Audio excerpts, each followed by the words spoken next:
구독과 좋아요, 댓글, 알람 설정은 저에게 큰 힘이 됩니다.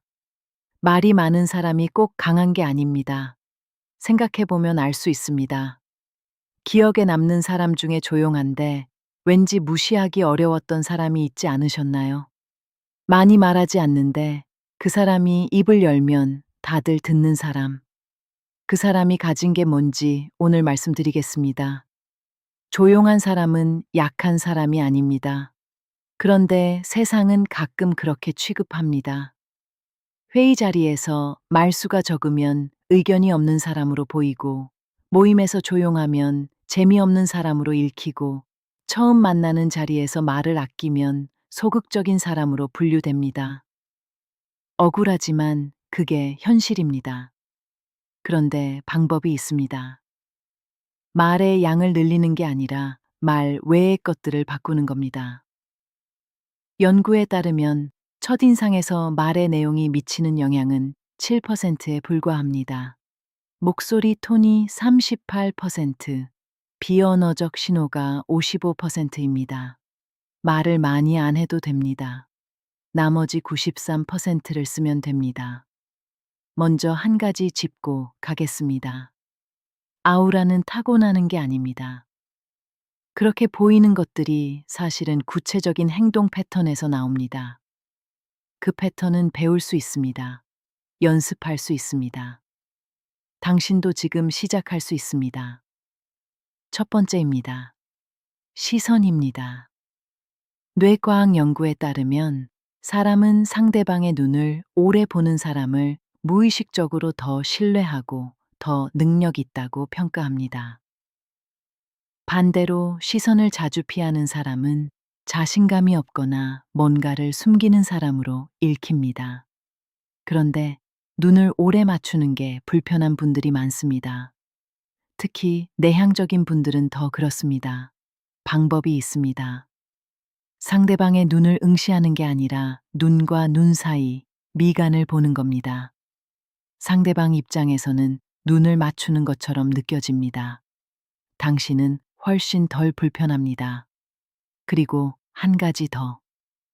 말을 할 때보다 들을 때 시선을 더 유지하세요. 대부분의 사람들은 말하는 동안 시선을 더 유지하고 듣는 동안 딴 곳을 봅니다. 거꾸로 하면 됩니다. 당신이 듣는 동안 상대방 눈을 보고 있으면 상대방은 자신의 말이 진지하게 받아들여지고 있다고 느낍니다. 그리고 당신을 집중력 있는 사람으로 기억합니다. 시선 연습을 하루만 해봐도 느낍니다. 대화 중에 상대방 눈을 유지하면 상대방 말투가 달라집니다. 더 조심스럽게 말하거나 더 진지하게 이야기하거나 당신이 집중하고 있다는 신호가 상대방 태도를 바꿉니다. 그리고 이상하게 대화가 끝나고 나서 상대방이 당신을 더 잘 기억합니다. 말을 많이 하지 않았는데도. 두 번째입니다. 몸입니다. 말 한마디 하지 않아도 몸이 먼저 말합니다. 어깨를 안으로 모으고 있으면 위축되어 보입니다. 다리를 꼬거나 몸을 자꾸 움직이면 불안해 보입니다.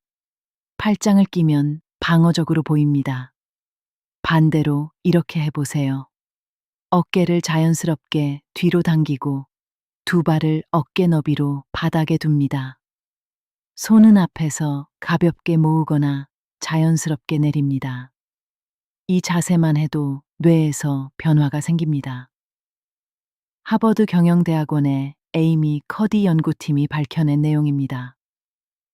자신감 있는 자세를 2분간 취하면 코르티솔이 낮아지고 테스토스테론이 올라갑니다. 자세가 감정을 만드는 겁니다. 그리고 중요한 것 하나, 움직임을 줄이세요. 아우라가 있는 사람들은 불필요하게 몸을 많이 움직이지 않습니다. 고개를 자주 끄덕이지 않고, 손을 자꾸 만지작거리지 않고, 표정이 과하게 흔들리지 않습니다. 움직임이 적을수록 존재감이 커 보입니다. 세 번째입니다. 말에서 쿠셔너를 빼는 겁니다. 쿠셔너가 뭔지 먼저 보겠습니다. 죄송한데요. 제가 한 가지 여쭤봐도 될까요? 제 생각엔 좀 아닌 것 같기도 한데요. 이런 말씀 드려도 될지 모르겠지만 이런 말들입니다. 이 말들이 왜 생겼냐면 상대방을 배려하려는 마음에서 나왔습니다. 그런데 문제가 있습니다. 이 말들이 당신의 말 무게를 깎습니다. 말하기 전에 이미 스스로 말의 가치를 낮추는 겁니다. 비교해 보겠습니다. 죄송한데요. 제 생각엔 이 방향이 좀 아닌 것 같기도 한데요. 이 방향은 다시 검토가 필요합니다. 어느 쪽이 더 신뢰가 가십니까? 두 번째 문장입니다. 같은 내용인데 전달력이 다릅니다. 연습 방법은 간단합니다. 오늘부터 죄송한데요. 로 시작하는 말을 하려고 할 때 그 앞부분을 잘라내세요. 하고 싶은 말만 하면 됩니다. 배려가 없어지는 게 아닙니다. 말에 무게가 생기는 겁니다. 쿠셔너 훈련을 할 때 불편함이 생길 수 있습니다. 너무 차갑게 들리지 않을까 걱정이 됩니다. 그런데 실제로 해보면 다릅니다. 말이 직접적인 것과 차가운 것은 다릅니다. 이 방향은 다시 검토가 필요합니다. 라고 말하면서 표정을 부드럽게 유지하면 됩니다. 쿠셔너는 말에서 빼고 부드러움은 표정에서 가져가면 됩니다. 말의 무게와 태도의 온기를 동시에 가질 수 있습니다. 네 번째입니다. 여백입니다. 질문을 받았을 때 바로 대답하지 않는 겁니다. 이 최소 3초, 아주 짧은 시간입니다.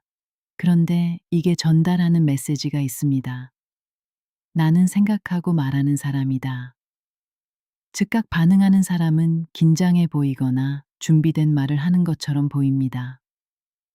잠깐 멈추고 대답하는 사람은 그 문제를 진지하게 받아들이는 것처럼 보입니다. 그리고 이 짧은 침묵 동안 상대방은 기다립니다. 기다리게 만드는 것 자체가 집중을 만듭니다. 연습할 때 이렇게 해보세요. 누가 말을 걸면 바로 아 하거나 네로 시작하지 마세요. 한 박자 쉬고 시작하세요. 처음엔 어색합니다. 그런데 상대방은 어색하게 느끼지 않습니다. 오히려 신중하다고 느낍니다. 여백의 효과를 처음 알게 된 건 인터뷰를 많이 하는 기자에게서 들은 이야기에서였습니다. 그 기자가 말했습니다. 인터뷰할 때 상대방이 말을 끝내도 바로 다음 질문을 안 합니다. 이 최소 3초 기다립니다. 그러면 상대방이 덧붙입니다. 가장 중요한 말이 그 덧붙임에 나옵니다. 침묵이 불편해서 사람들은 채우려 합니다. 그 불편함을 상대방이 채우도록 두는 것, 그게 대화의 주도권을 가져오는 방법입니다. 질문을 받았을 때도 마찬가지입니다. 잠깐 두면 상대방이 당신에게 집중합니다. 이 네 가지를 하면서 중요한 전제가 있습니다. 조용한 성격을 바꾸려고 하지 마세요. 이 기술들은 당신을 말 많은 사람으로 만드는 게 아닙니다. 말이 적어도 괜찮습니다. 조용해도 괜찮습니다. 시선이 흔들리지 않고 자세가 안정되어 있고 말할 때 군더더기가 없고 대답 전에 잠깐 생각하는 사람. 이것만으로 충분합니다.